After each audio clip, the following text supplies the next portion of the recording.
All right, I am live here on Instagram and about to be on Facebook as well.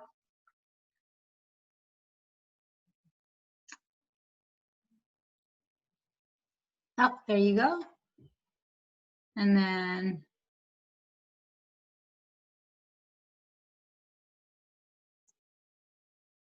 perfect.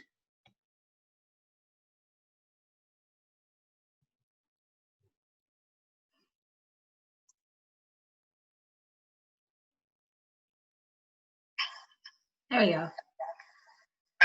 Can you hear me okay? I can hear you, so you may want to mute your Zoom. Yeah, let me mute the, let's see. Any echoing or anything happening now? Okay, yay, we're in. Hey, we're live. It always takes a couple minutes to set up the technical side. So hi. Looks like people are starting to join us. For those that don't know me, my name is Anuschka Alborzian, and I'm an empowerment health coach and energy healer. And I am Samar Tehrani. I'm a therapist. Addictionology is my area of expertise, and out of Virginia. And we are excited to be collaborating together and continuing to support people and staying positive. That's right. So this has been a cool journey, and we're lives every Friday, which I'm very excited about. The connection is, as we've said, sometimes it helps the two of us, and have to connect with our community. So this is all wonderful. All right. Yes. I'm trying to adjust my phone, but it's lighting here. So, but yes, let's continue. So today we're gonna discuss and talk about shifting and adjusting, especially around things that we have zero control over, because things are shifting anyhow, right? So that's what we wanted to talk about, and how we can continue to shift and adjust as the world around us is doing so on the external side as well. I think one of the things that we're all starting to come together and really recognize is that we're starting to realize that some of the changes that happened in the past 3 months or 4 months for some of us are not going away. So for the most part, it seems that we're going back into some sort of, stay at home stuff again. It feels like, oh my God, we're never going to get out of this. There's spikes that are happening again. So then which means that we're basically going into that known state, right? However, I feel that it's not really that unknown because, and the reason is because we've figured some things out, and maybe did not make proper adjustments along the way because we thought, oh, this is going to be over, but then it's not over just quite yet, right? So, I know that I talk to a lot of my clients, and they're like, yeah, I'm not going back to work yet. The kids are still at home. I talk to my friends or my, family. This thing that we thought we were going to kind of come back to whatever we used to do or however we used to live is not quite happening just yet. So that means that then we have to accept and adjust to whatever this all is, and when I say whatever, because it's very unique to each one of us, like my life is, quite a bit different than yours in a sense that our routines are different, right? Yeah, and then there's those that have kids who are going to have complete different routines, because who knows with schooling what's happening. I hear for the most part, it looks like at least for even college, at least this next first semester is going to be online. It's all online, and I'm sure similarly to elementary school, middle school, high school, all of that as well. So it's definitely an adjustment, and like you said, for me, I really believe acceptance of this is what's happening right now, and getting frustrated about it only does you harm. It doesn't do anything else but does you harm, because there's not much we can control in this situation other than how we react to it. that Right. we have a choice on. Well, and when we get frustrated, we get blocked.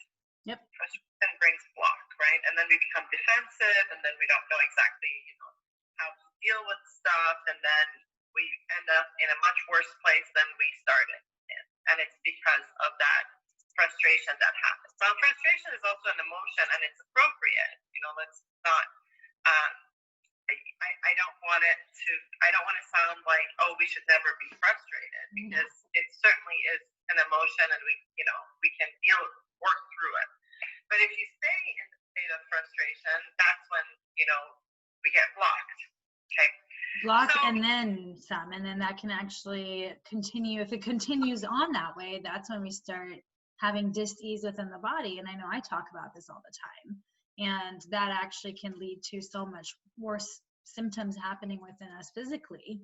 So it really is crucial to get to a place of acceptance, and then looking and seeing, okay, now what can we shift in our life? What can we adjust? How can we move forward with this?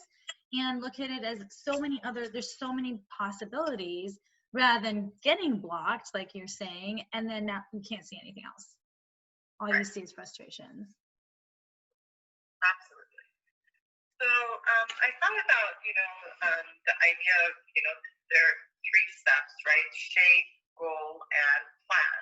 So shape is really your current situation. What is your current situation? What shape are you in, right? Mm-hmm. So identifying your shape is really important. Like, for example, my shape is that more than likely I will still be working from home for the next, who knows, probably 2 or 3 months at least, right?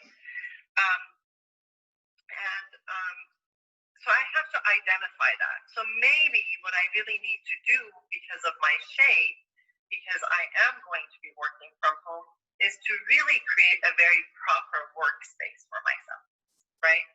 So then that becomes my goal, what I intend to achieve, right? What is my goal now? If I understand my shape, if I clarify my shape and I completely understand it, so then what is my goal, okay? So in that deciding, your goal needs to be meaningful, and it also has to be very realistic, right? Sometimes, we set goals that are not very realistic. So, for example, if my goal is to go back to the office and do this and that in my office space, that may not be realistic for my here and now, for my current situation, what shape I'm in, okay? And I'd love to add with that, going with your intuition as well. I know we've done several different, we did a series on intuition. You're more than welcome to go to YouTube to find that. We had a 3-part series with intuition, because sometimes, yes, it's got to be realistic, and sometimes intuition is not realistic based on what we believe is realistic. That's right. So that's the other piece of it that I wanted to add on. Yeah, absolutely. So intuitively, I think starting with shape, if you're intuitive about and realistic, right? Like, what shape am I in? Mm-hmm. And then you use your intuition to set your goals, because your intuition will lead you to realities of your life. Yep. Right? Mm-hmm. Then you can really make it meaningful and realistic. Okay. And then the planning part is kind of a step-by-step roadmap to creating the changes that need to be created in order to get to your goal, right? Mm-hmm. This is just like, for example, the kids' playroom is too close to where I work out of, so it's extremely distracting. This is the shape that I'm in, mm-hmm. right? Mm-hmm. So then the goal will be to either change their playroom or change where I work out of, right? Yeah. So then your goal will be, what can I do, right, realistically? How can I make so that they're comfortable playing, the children, and I am comfortable and I can concentrate and not be so distracted, right? Yeah. And then the roadmap to create and achieving your goal, you can chart it out, you can, talk it out, you can do whatever it is, but it has to be very clear, right? And then realistic and not difficult to achieve. And that is, I think, one of the most important things that we absolutely have to concentrate on is, how realistic and not making it super difficult. So if I really want to like create this super high-tech office space for myself right now, that's not even realistic for me, right? It really isn't. And I don't even like. And I'm sure your intuition is like, no. Yeah, I mean, right? like when I talk about it, like my face kind of goes in and it's like you get all tensed up, contracted, right? Exactly. And the other thing I'd love to add with that too, because yes, it's very important to look at, okay, what is it that needs to be shifted around the plans, and consider doing it moment by moment, because things are constantly shifting anyhow on a daily basis, if not moment by moment basis. So being flexible and allowing yourself to surrender to the fact that we have no control over what's happening outside of us allows you to actually switch up those plans. Maybe right now it's a no for you to do the high-tech office, but if you're flexible and in a week or something, just saying, all of a sudden your intuition's like, no, you know what, I'm going to be working from home for a long time and let's do it, go ahead and do it, then you do that. So that's, I think, another piece that I'd love wanted to add. If I create this step-by-step realistic plan, yeah, then you will be able to do it. But intuitively, I'm just like, do I really need it? No. Right. Am I going to put myself through the headache and chaos of creating this super high-tech office for myself? Probably not, right? Like, that's just not important to me right now. But what is important is for me to create that space where I feel comfortable, right? And and then it pulls me to it as well, right? Yeah. So real quick, we have someone, I think Abid Farouk. Hello. He said he has a question. You are more than welcome to ask a question. We're here to support, so anybody, and that's for everyone. If you have a question of any kind, please, shoot away, and we will definitely get to that. And then I wanted to talk about flow, and flow is the concept of concentration, where you're completely absorbed in whatever it is that you're doing. And I mean, and we've all been there, we've all been in the state of flow where we're so concentrated in what we're doing that there's actually quite a bit of joy in it, right? And that's the state of flow. So ultimately, what we want to do is we want to get into that state of flow where we're concentrating, where we feel like we're productive and, there's meaning in what we're doing, right? Yeah. And that really comes from this shape goal plan sort of thing, right? And I actually call that inspired action. Taking inspired actions, which allows you to flow rather than feeling forced to do something, because then that's actually going against your intuition. Towards, obviously, and I'm so glad that you are referring to free will and choice, because I do wanted to talk about this a little bit. Actually, I was about to just get to it, so I'm going to answer your question in just 1 second. So once you start to make your list of modifications that needs to happen in order for you to get into your flow and and work your plan out and all of that, okay? We have to remember prosperity. Prosperity isn't just about money. I think when we talk about prosperity, our thoughts go to finances, money, right? But it's abundance, abundance, prosperity, they go hand in hand. It's like it's about way more than just money. Oh yeah, it's so much more than money. It's about our peace of mind. When I have prosperity in my life, I have a peace of mind, and it's really prosperity is I want to get someplace, and how do I get there? It's the process of getting there. That's prosperity. So if it's finances, if you feel prosperous once you're a millionaire, you make $100,000, that's prosperity to you.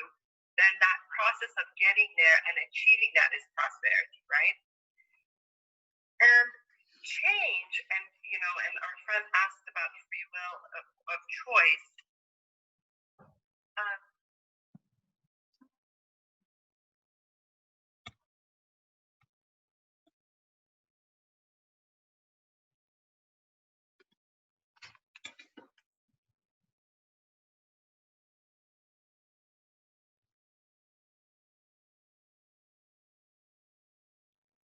realistic expectations. We think about that process. I think did we get cut off? I got a call in the middle, and so it like paused me and everything. I forgot to turn off. Yeah, but go ahead.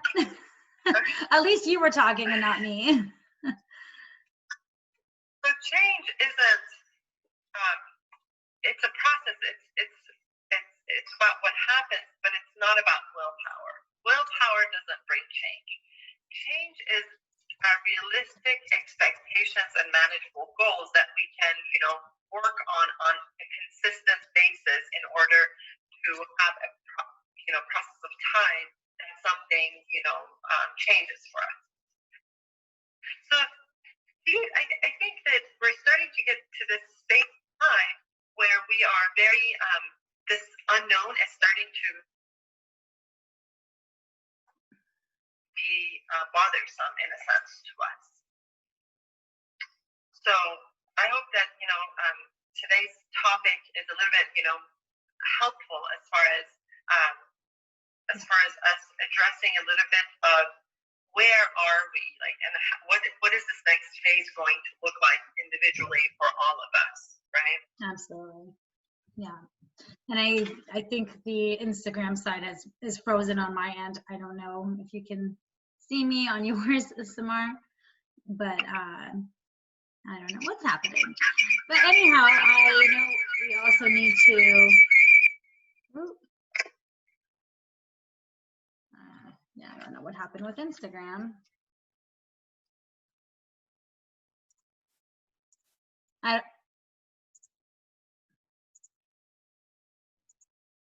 Can you hear me on the computer? Am I muted? Now, okay, now I can hear you. Yeah. So I don't know what happened with Instagram. Something happened. All right, I'm going to get off of Instagram. Okay. Yeah, I don't know what happened, but that's okay. But I think this was really, I believe this is really great for what we're going through right now as a collective. And yeah, and I know we're a couple minutes till 12:30, 3:30 your time. So we just wanted to thank everyone that is still with us. Oh, we have someone saying, hey, Jared.